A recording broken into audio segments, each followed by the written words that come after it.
Hello and welcome to High Vibe Astrology. Welcome if you're new. I so appreciate your presence and participation. If you're new, I'll just explain that the way I read charts is as event charts, drawing them up for my location. So even though we're all in different places, I do include the angles in my analysis. And this is because of the microcosm to macrocosm connection. Just like iridologists and reflexologists can determine what's going on in the rest of the body just by looking at and treating one part of the body, I feel that these event charts can also be applied to the collective. And I trust that if you are here, you share my intention that everything we perceive, receive, and talk about are meant for the highest good of everyone tuning in here, as well as the group vibration that we hold, allowing that vibration to reverberate into the collective for the highest good of all. If you would like to work with me or purchase one of my books, please see the links in the description box below this video. You can also make a donation. You'll find the link in that same description box, as well as on the homepage of this YouTube channel. Any and all support is greatly appreciated, whether it's liking this video, sharing this video, subscribing if you have not, or making a donation in any amount. It is all appreciated. So with that, we'll begin with the astrology part as I take you through the October 28 Taurus full moon lunar eclipse, and then we'll follow up with the affirmations and frequencies. I look forward to being back with you soon. Welcome to the astrology portion of this video. So we're going to begin with the obvious, which is the opposition from the full moon in Taurus at 5 degrees here. We're talking about a full moon, so the sun is opposite the moon. And full moons bring in illumination. Oppositions are similar to the full moon, where we're looking in a mirror, the two energies that are opposite each other, reflecting energy back one to the other.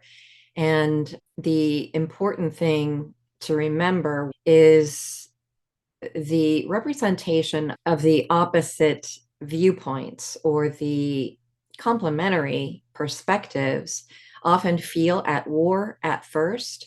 And it is that seesaw analogy where we can find ourselves polarized, pulled down into one viewpoint, leaving the other one hanging up in the air.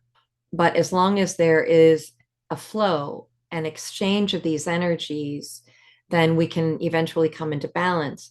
Now, in terms of how we feel this individually, anything we see going on in the outer world reflects conflict that we feel within. So obviously, any inner conflict, anywhere we are at war within ourselves, needs to be brought back into balance. And then we have the ability to look through that lens as we view what is going on in the world. So bearing that in mind, we're going to look at this one end of the opposition in Scorpio and actually in the Scorpio house. This is things that are happening behind the scenes that will be brought into the light of the tangible realm with this full moon in Taurus conjunct Jupiter. So Taurus really wants peace, stability, security, and it wants and seeks security in the material physical realm, in the tangible world, on the surface of things, on the surface of the earth. What brings us security? It's about being, the bull, being very calm, peaceful, serene in its pasture. The bull can also dig its heels in and be very stubborn, bullheaded. So Taurus doesn't want change. But on the opposite end of that, we have Scorpio, which is nothing but change. It's the endless death and rebirth process, death of the ego, so that the birth of the soul can find a new authentic expression. And as I've talked about, forgive me for repeating myself, but if you are tuning in for the first time, you will perhaps hear for the first time that I do associate 3 planets as the rulers of Scorpio: Mars, Pluto, and Sedna. Mars, I associate with Scorpion, the lowest vibe of Scorpio, which is all about ego control. I must cling to what is comfortable. This is similar to Taurus, really. I want to cling to what is familiar and comfortable. I don't want change. I want to be in control of my environment. That's the low vibe of Scorpio. Then we have Pluto and the Phoenix, finally surrendering to the death of the ego, understanding that something new and revitalizing and healing wants to be birthed, through this process. But change is never easy. Change, when we're used to what's comfortable, we don't want to change. But Pluto is all about changing so that a more pure and authentic expression of the soul can come through. The third symbol of Scorpio is the eagle, which is about understanding our true source of power, which comes from deep within ourselves, our DNA, the inextricable, undeniable connection to source, to the creator. And when we get that, we achieve the peace that passes all understanding. So no matter what we see going on in the world in terms of chaos, drama, trauma, war, conflict, and all of these things that can affect us deeply and emotionally, we maintain the center point of that seesaw. We're in at the center, both feet, perhaps both eyes, both hemispheres of the brain on either side of that seesaw, understanding that there are nuances to maintaining balance and that that's what we have to do within ourselves to understand to understand and perceive differently what is going on in the world. All right, so getting back to this eighth house placement, we have Sun conjunct Mercury and Mars. Mercury, well, first of all, the sun is our conscious understanding and also how we move through life. It's the vehicle through which we move and interact in life, and it's how we shine our inner light out to the world. In Scorpio, this is very intense, very Scorpio, as one of the three water signs, really epitomizes still waters run deep, calm, placid, in control, seemingly on the surface of things. But inside, there is deep processing going on of all of the intense workings, inner workings, mechanisms, all of the messages we're receiving from the outer world and from our inner responses, from our inner guidance. It's bone deep instincts that are guiding us. This is this is reflected in this sun in Scorpio. Now it's conjunct Mercury, and Mercury is how we process data that we're receiving, how we receive, process, and transmit the information we're receiving in terms of the environment right around us and how we are responding, how we're communicating that.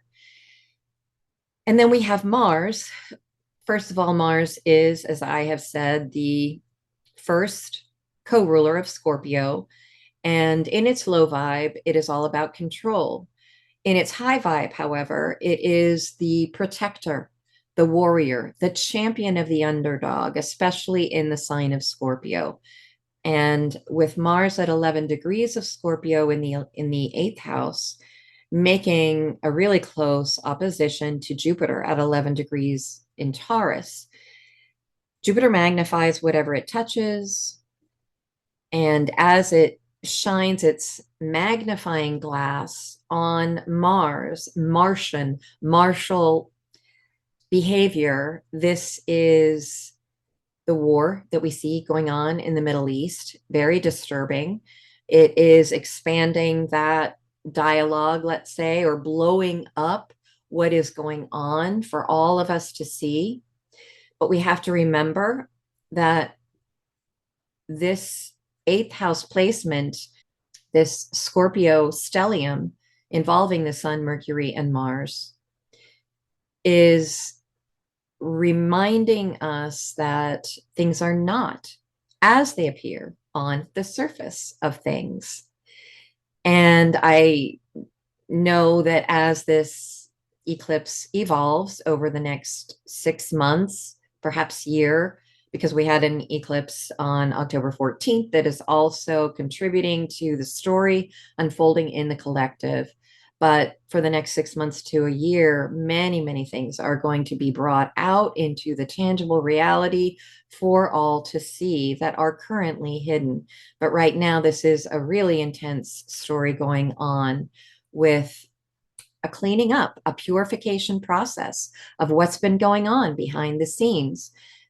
So this is, it ties into Pluto as the second or co-ruler of Scorpio. So let's look at that. Right now, Pluto it just went direct on October 11th. It's finishing up its tour of Capricorn throughout the end of this year and into the first part of January. But as it finishes up, as it completes this tour of Capricorn, which represents worldly structures, institutions, traditions that have been in place for many, many years, corporations, governments all around the world, banking institutions, it's basically the matrix. Okay. It's the structure we've all been operating within, the constructs, the infrastructure, whatever word you want to give it. These things are going through a major death and rebirth, and they have been since Pluto entered Capricorn in 2008. However, Pluto does not take no for an answer. Pluto's mission is about correcting the abuse of power. And this is exactly what is happening in our world. So even though things look really bad, there is a purging, purification, and a cleanup process going on. And we will see the results of that. And we will see the benefits of that. It is going to benefit all beings on this planet. It is going to benefit the people. The reason I say that is because at the time of this eclipse, we do have Jupiter conjunct the moon. The moon represents the public, collective emotion of the public, let's say, and the public responses to what is going on. Okay, so set that aside for now. I want to come back to Pluto in the 11th house. Pluto is deeply, intensely transforming these structures that have been in place for a very long time for the purpose of evolving humanity to get us aligned with a galactic program. Because as I've said so many times, we're not just citizens of Earth, we're citizens of the cosmos. And that's where Sedna, the third ruler of Scorpio, comes in. And I'll talk about Sedna in a second. But before I do that, I want to talk about this trine. If we round up 21 degrees of Taurus and 42 minutes, if we round that up to 22 degrees, and Pluto is at 28 degrees, 27 degrees, 58 minutes, round that up to 28, 22 to 28. It's a 6-degree orb. Nevertheless, it is a trine. And there is, so not only are trines harmonious, but because Pluto is in the 11th house, the natural home for Uranus, there is receptivity there as well. So I feel that this harmonious influence of Uranus to Pluto is going to bring some rather shocking events into our tangible, visible reality. And it also has a lot to do with the finance system, the banking system. And the trine is, it's effortless. This is something that is already in motion. And how it manifests, we don't really know, because Uranus always gives us that element of surprise. When we're looking east, something comes out of the west. When we're looking up, something comes from beneath. And that is appropriate actually for this trine, because as we are looking at life on the surface of things, something is going to come out of the depths of what Pluto is cultivating and mining in terms of transforming all that has been hidden from us, all that is beneath the surface. So we'll have to see how that develops, but let's go to Sedna next, because I was talking about Scorpio, Mars, we did, Pluto, we did. Now, Sedna is in the sign of Gemini, and Gemini is ruled by Mercury. And this is the rational mind. This is looking at the two sides of the equation, this way, that way, left brain rational, right brain creative or imagination. But in general, Gemini leans towards the rational mind that wants to see things in black and white. Sedna, however, as that third ruler of Scorpio, is offering us a third way of looking at things. And it's from way beyond our immediate construct of reality. It's nonlinear and non-rational. So Sedna is bringing non-rational thoughts to a very rational state of awareness, dissolving. I mean, because I do associate Sedna with Scorpio, we still have the death and rebirth process. However, Sedna provides us with the ability to surrender to the unknown, to understand that the creator works in very mysterious ways. You know, when we're going through the death and rebirth that Pluto involves, we have at this point become conscious, at least, of how it's changing our personality, the way we move through life, the way we think about things, the way we interact with others. But with Sedna, there is always an air of mystery, an element of mystery, asking us to surrender to the unknown. We are not supposed to have all of the answers. We are meant to tune into the bone deep instincts within us, with the understanding that the creator lives there, and take our cues from those instincts and trust it for now, without knowing, without having to know all of the answers and how it's all going to play out from A to Z. We're only going to be given what we need to know. It's a need to know basis, but Sedna is really about trusting our own instincts. It really is what the sign of Scorpio is all about. Trusting that we know what we know, even though we don't have the proof, the rational explanation for it. And with Sedna's square to Saturn, it brings us back to this Capricorn energy, because Saturn is the natural ruler of Capricorn, of those worldly constructs I just talked about that are going through a deep cleaning right now, a deep purging. So Saturn in the 12th house and in the sign of Pisces at a square with Sedna. Squares, first of all, create the inner tension that motivates us to become conscious of how we need to reconcile these two forces. Saturn, as I said, is about the tradition that we've lived with for so very long. But Saturn, the planet with the rings around it, which concentrates our energy to focus on the task at hand. We have to do our homework. And through that life experience, then we gain the maturity and the wisdom. That's the high vibe of Saturn, to teach us mastery. And we gain more mastery of ourselves and our own lives when we hold ourselves accountable for the experiences that we have, and not rely on an outer authority to tell us who we are, but to actually be the author of our own life. And this ties in really, really well with Sedna in Gemini, because to be an author, it's about writing and communicating. And as you know, with Saturn asking us to be the captain of our own ship, the master of our own destiny, in its square with Sedna in Gemini, we are being given an opportunity to rewrite the story we have been living in for so long, and the story that we've accepted, the narrative that has come from these worldly structures, whether it is corporations, religious institutions, banking institutions, what have you, fill in the blank. Instead of outside authority telling us who we are, we've got to allow the creator to speak from that bone deep place within us and reveal, as we take off the layers related to those constructs, little, one layer at a time, our true inner self is revealed to us. And Sedna is also nonlinear time. I believe that we are drastically changing our perspective of time and space from linear and chronological to parallel, simultaneous.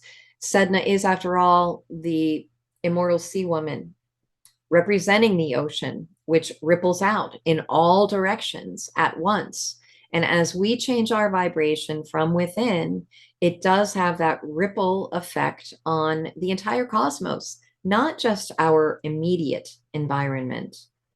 So, with Sedna in Gemini, there is a dissolving of the old narrative as we find renewed faith in ourselves, renewed freedom to create and write our own story moving forward.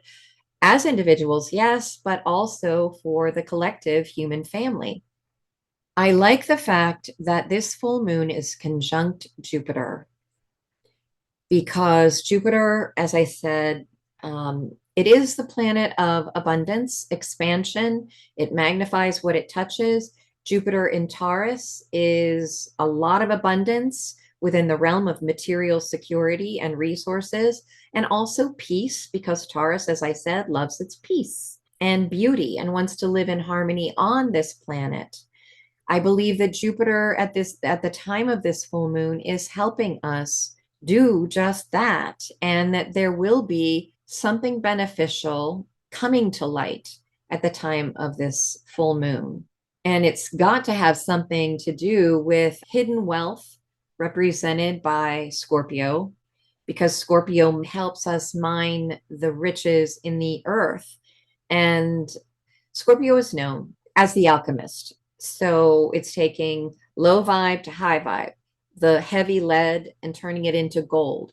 There's something about our resources that is going to be revealed, and it could involve inheritances, legacies, and it's going to involve the entire human family. And I feel that this is a very good thing that is coming online as this eclipse energy unfolds, as both of these eclipse energies unfold. But with Jupiter conjunct the moon, and with the moon conjunct the north node, this bodes well. This is a positive development, because the north node is our destiny. The north node energies are always looked at through a positive lens, whereas the south node is what we are releasing. It's a pattern we've held for a long time that just doesn't nourish who we are now and who we are evolving into.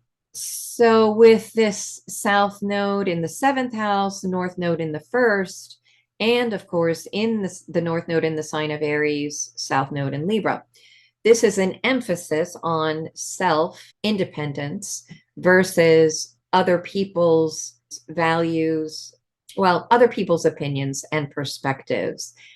With the South Node in Libra, we are learning where and how we have compromised our own independence, our true desires, for the sake of keeping the peace in the environment around us. With Chiron conjunct the North Node, this is helping to heal our true inner self and expression. And it's, Aries is the pathfinder. It's the first sign out of the zodiac. It's breaking through a former cycle. It's creating a new way of doing things and expressing ourselves in the world. Now, what also emphasizes this journey of releasing old ways of taking on someone else's opinion of who we are instead of finding our own and allowing our own to find expression is this opposition from Neptune and Pisces to Venus and Virgo. So Neptune, first of all, on the ascendant, is really intensifying the Piscean way of absorbing, as if by osmosis, the vibe of the collective suffering, because Neptune and Pisces represent the martyr who sacrifices him or herself for the sake of the collective. With the Triton symbol, this is like piercing through the heart. So that suffering does open the heart, and we are intensely aware of the connectivity that we feel with other people, especially the suffering going on in the world. We can't make light of it. We can't just pretend it's not happening. There is very real, significant suffering going on in the world. However, if we get lost in something that we cannot control, and there are many things going on in the world that we simply cannot control ourselves, this awareness of the suffering going on in the collective becomes detrimental when we are in such overwhelm that we can't function anymore. And this is where addiction, one of the other low vibe of the Piscean Neptunian journey, is escape through addictions, whether it's food, substances, or work. It can also be spirituality or religion. In any case, we're needing to balance this energy with Venus in Virgo. Venus is reminding us that we have to function in this world, that everything we see, all the details that we witness, have a place in the big, big picture of things. Creator is the only source and intelligence who really knows why and how all of these tiny little parts come together and make the whole. Some things we look at as humans and say, nasty looking bug, let's squash it, get rid of it. But even that bug has a purpose to keep the whole ecosystem in balance. So anyway, you get my point. But with Neptune and Venus on this east-west axis, which is the relationship axis, it's emphasizing even more that we need to look at how we have deceived ourselves, Neptune and Pisces on the ascendant, how we have deceived ourselves by taking on other people's needs, perspectives, opinions as our own, when they don't really help us in our own journey.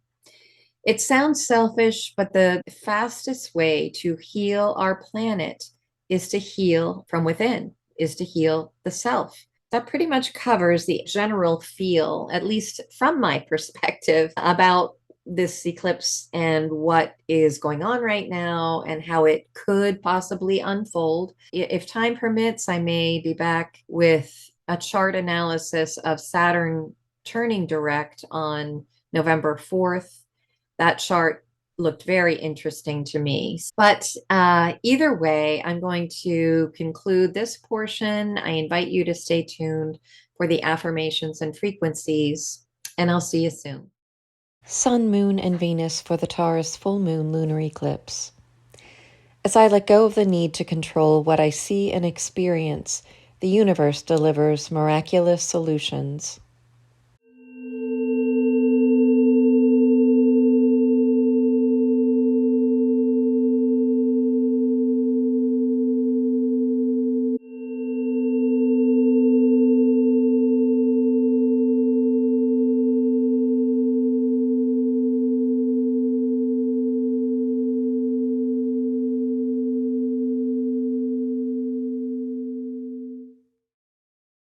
Sun, Moon, and Jupiter for the conjunction and opposition. When I stay grateful for all that I currently have, I am rewarded with more than I could ever imagine.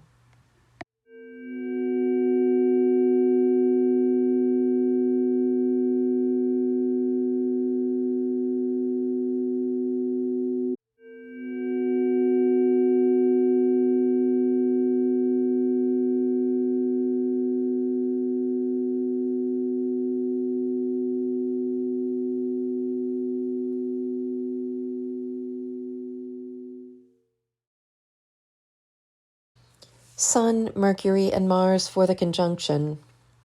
I am motivated to learn what lies behind the visible realm, because I understand that what is seen is only a fraction of the entire story.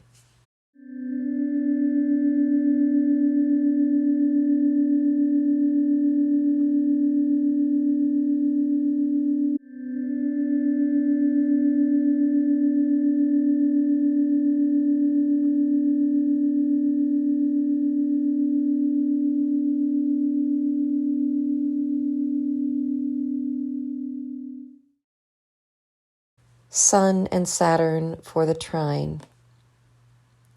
When viewed through the lens of self-examination, my own life experience is a far better teacher than following another's example.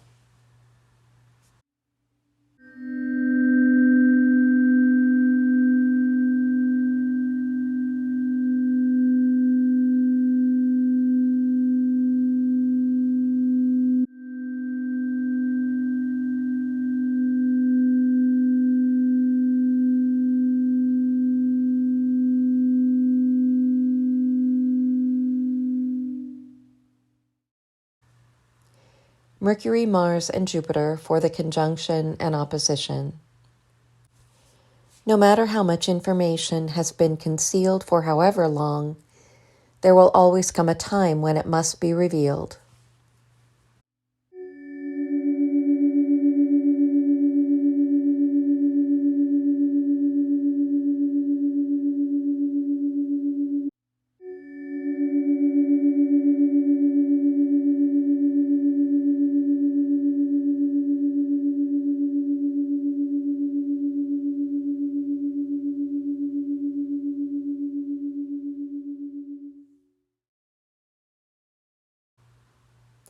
Neptune and Venus for the opposition. When I balance inner reflection with practical action on a daily basis, I experience less confusion and much greater discernment.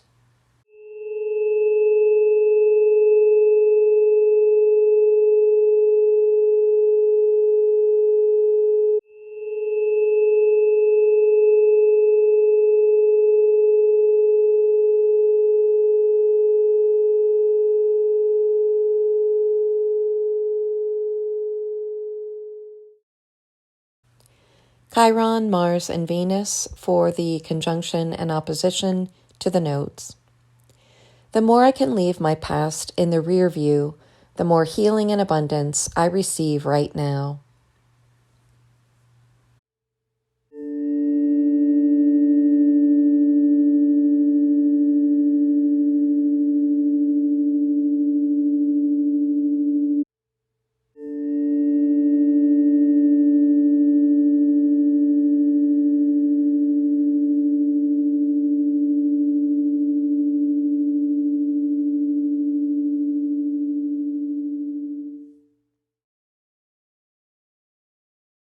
Saturn and Sedna for the square.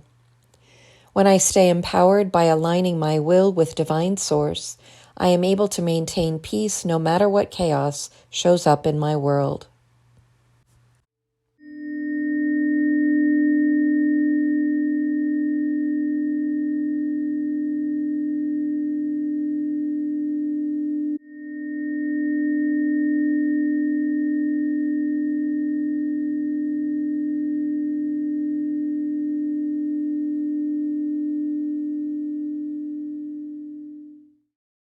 Pluto and Uranus for the trine. It is often the unexpected events that cleanse and clear out the old in such a way that benefits our world in the most extraordinary ways.